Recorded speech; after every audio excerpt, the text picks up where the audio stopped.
Hello everyone, welcome back to my YouTube channel, to a brand new video.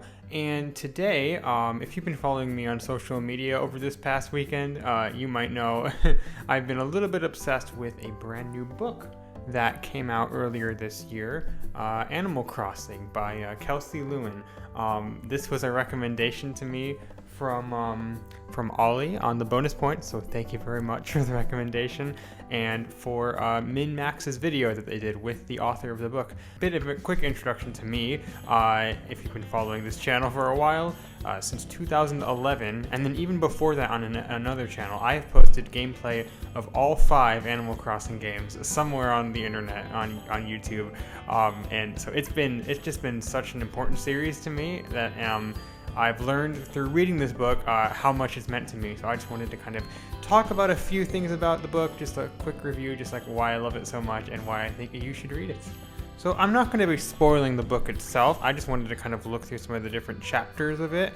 I love how she goes into a lot of different topics regarding the game, and specifically we're talking about the original Animal Crossing. It came into so many flavors and forms. It had basically updates in the form of repackaged games before there was DLC and updates like there is for New Horizons. So yeah, so there's all that history and all that, which is all super cool. One of the things I loved about the book was how it started out going into the history of the first game and how it kind of developed on Nintendo 64, what it could have been, which is crazy and wild, and how it morphed into what we know today, building it as a communication game. It goes into depth about the marketing and how Nintendo of America was trying to localize it because it was so Japanese, and I didn't really think about this until reading what she was saying, is just all of the items that are just references to various things in Japanese culture, even some of the events like the shrine that had to be replaced to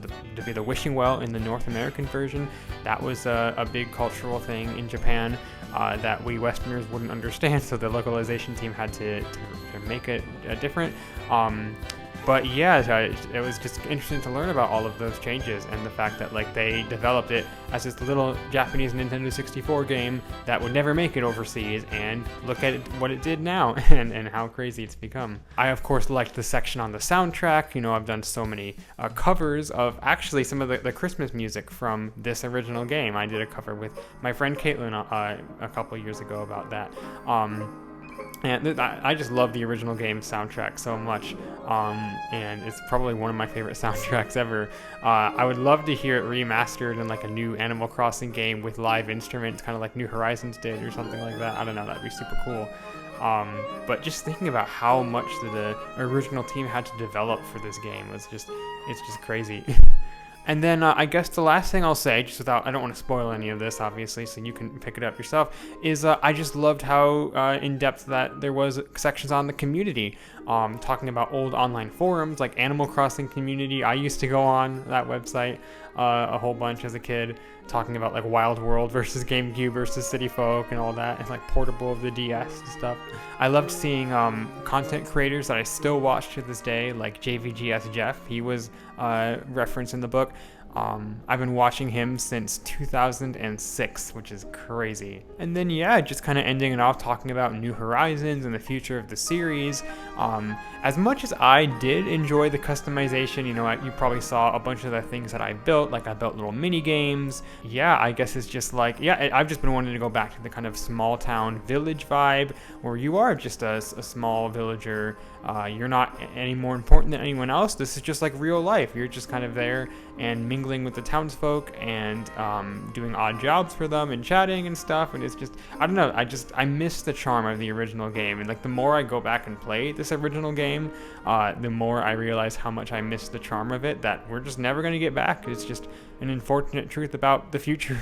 but here's the thing, we always have the original disc till 2030 at least, because they cut it off because of the calculations for the Harvest Festival, I guess, which is a crazy reason. There's a whole video I watched about that. So I don't want to ramble too much. I think this is a good stopping point for right now. If this sounds interesting to you, if you're at all interested in Animal Crossing like I am, definitely give this a look. I'll post a link in the description below to Min-Max's video where you can watch. They read through a chapter with the author and discuss things, and also in their description I think they have a link to like Boss Fight Books, where the publisher of this was, and Pink Gorilla. So you can check out where you can purchase the book for yourself. But yeah, I think that's all from me here. So thanks for watching, and I'll see you guys in the next video. Bye!